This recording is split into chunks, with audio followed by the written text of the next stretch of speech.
आज मते बस्तारू बेलदा भड़ा मिलଯିବ ବୋଲି ମୁଁ କେବେ ଭାବି ନଥିଲି। हाय गाइज गुड मॉर्निंग जय जगन्नाथ। तो भाई मते जड़े फोन मारते बस्तारू तो गाइज रेलवे जिनस जीव तो चलते पहुँचा। तो गाइज पहुँचिकी ये सब लोड हो मेसीन जाइए आ गोटे ठेला जिनस जाऊँ। तो फाइनाल गाइज आमर लोड सरी जाइए बांधी भी देती। तो भाई बेस किसी जिनस ना सिलिंडर अच्छी आउ ठेला गाँ अच्छी आ चलतु जीवा आ से मौसा को लेकिन जीवा बेलदारे आउ जड़े भाई जड़े चढ़े। तो आम 3 जन जाऊ।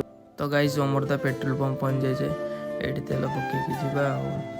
तो गाइज आम पहुँच जाइए ये बेंगल फास्ट बॉर्डर पाखे पहुँच ये टोल गेटा पहुँचो। ये टोल गेटर नाम आप कमेंट माध्यम जनइबे मु तो जानी टोल गेटर नाम कौन आपड़ कहे।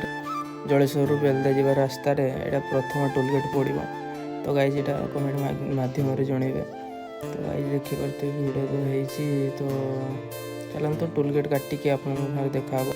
फाइनल गाइज आम बेलदा स्टेशन पाखे पहुँच जाइए ये सब अनलोड हम।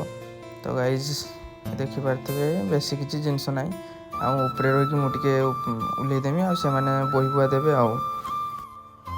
तो गाइज ये सब अनलोड सारी देकी घर को जीवा। तो गाइज मत भी एकला घर को जाते हम।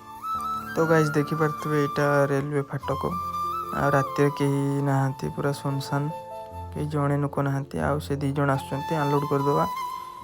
तो गाइज आनलोड सारिकी जाते हम मु एकला जिमी आ से 2 जन ये रहीजे घर बेंगल। तो गाइज ए आनलोड सार देकी घर को फाइनाली गाइज आम घर पाखापाखि आम पहुँची गले। तो यही मिनी ब्लॉगटी आपको भल लगते लाइक शेयर कमेंट करेंगे। गाइज मत टे सपोर्ट करूँ। रही जय जगन्नाथ।